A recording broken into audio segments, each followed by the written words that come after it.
Okay, so before you guys start commenting in the comment section, hey Stephanie, this is not a foundation. This is actually just a touch-up stick. I already know, but whenever I was doing my research, a lot of people were saying that they love using this stick as a foundation, so I thought might as well try it out.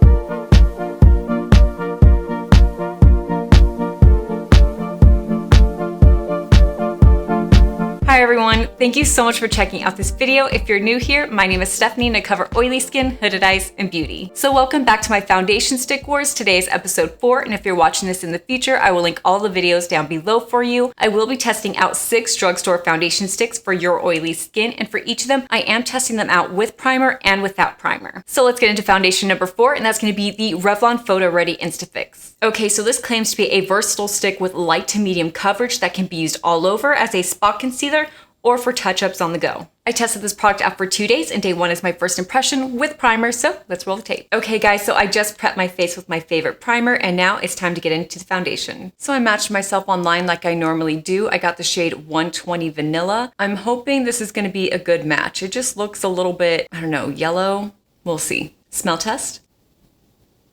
It doesn't smell like anything. I'm just gonna put this on the right side of my face for now. Ooh, that's light. It's going on pretty creamy.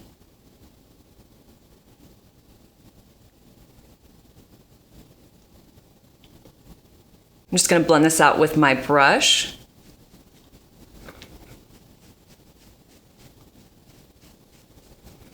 Yeah, this is pretty light.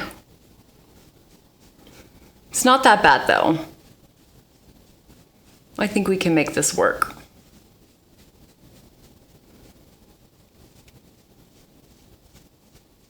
So I am really loving this coverage right now. I feel like my blemishes, everything is pretty much canceled out, and my skin just looks so smooth. It was super easy to blend out, which I really like. Let me go ahead and do this side of my face really quickly just to see if I need to build on this foundation, because I feel like this is where I have a lot of my blemishes, so I will be right back. All right, so I think I got some pretty good coverage where I have most of my blemishes. I am scared to build this foundation up because if you guys have watched the previous episodes, you guys know I haven't really had much luck building up stick foundations, but I have to know. I have to know if this is buildable, and I have to let you guys know if this is buildable, so here we go. Okay, so I'm only gonna put it in the places where I feel like I need most coverage. So my cheek, my nose.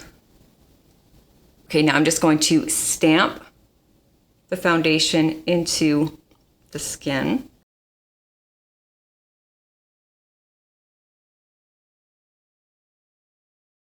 My nose looks way more dry than it actually is, and yeah, you can just definitely see some texture going on in the cheek area now. So now we know. Let's do a close-up so that way you guys can see everything. Here's what my forehead is looking like. Really not bad at all. I don't see any texture, which is a good thing. The left side of my face where I'm having some texture on my nose, and then just a bit of texture in the cheek area. And then the right side, texture on the nose, but the cheek area is looking pretty good.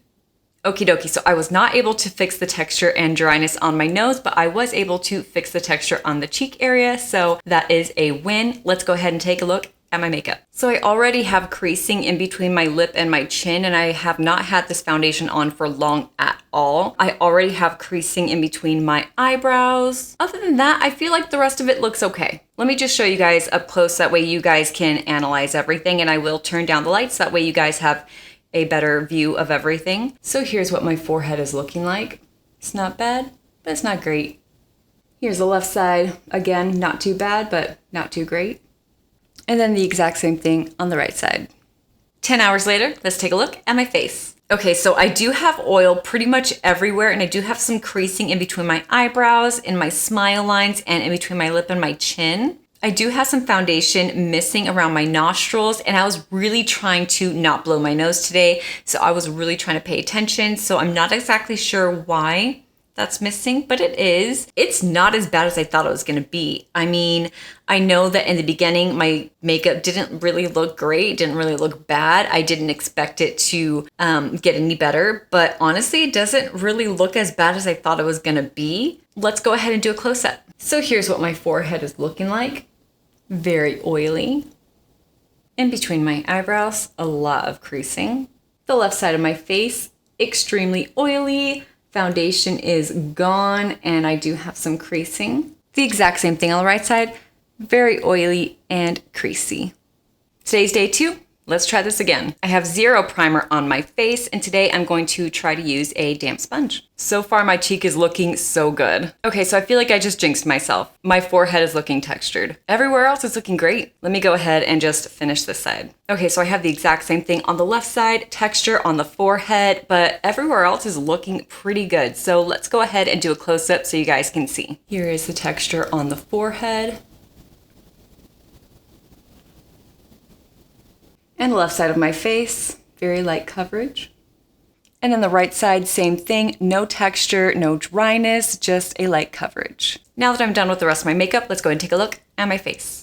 Okay, so my forehead doesn't look any better. It actually looks just a tad bit worse. It does look very, very textured. And the pores on my nose are filled, but the fine lines and pores around my mouth, I feel like they are a little bit accentuated. So I just feel like I'm not having a good makeup day, and I have somewhere to go right after I film this. And I don't want anyone seeing this. I just don't. All right, let's go ahead and do a close-up so that way you guys can see everything. Here's what my forehead is looking like. Really not that great, just very textured.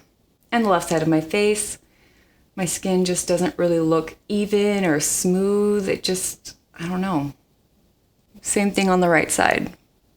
It's been 10 hours, so let's take a look at my face. So I have been out and about today. I went to lunch with my sister. Me and my husband went to a bookstore, and we were there for a few hours, so I had a mask on for a while. I think that my makeup just went through a lot today. I'm not gonna lie, like, my makeup looks amazingly really, really nice. I don't have makeup on my chin anymore. I think eating and the mask definitely took that off, and I've been blowing my nose all day today because my allergies have just been insane. But other than that, like, my makeup is looking so good.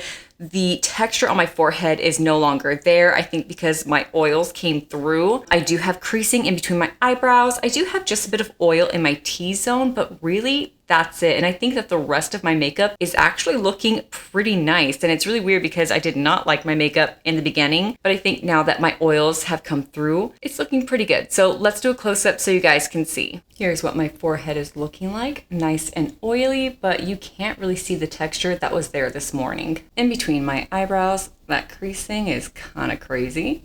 The left side of my face, insanely oily. Foundation is missing. Foundation is missing from my chin as well. The right side of my face, the exact same thing.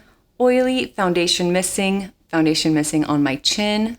Okie dokie. So I'm not exactly sure why people really like to use this as a foundation, because for me, it didn't really smooth anything out. It didn't smooth out my fine lines. It didn't fill in my pores. And I just felt like I had a really bad makeup day every time I wore this. So because of that, I went ahead and used this as it was intended to be used. I used it as a spot concealer. So I just put it on my blemishes here. I didn't really put it under my eyes because I don't really like to use cream products under my eyes. So I just used it as a spot concealer, and I thought it was okay. I mean, it's all right. It's nothing special. It doesn't wow me. And this is $16.99. If you are wanting a lot more out of a foundation, especially for $16.99, this is not going to be it. So I do have a question for those of you who have tried this product out, whether you tried it out as a foundation, a spot concealer, or just touching up. Did you like it? And if so, how did you get it to work for you? Because I really, really want to know. Let me know down in the comments below.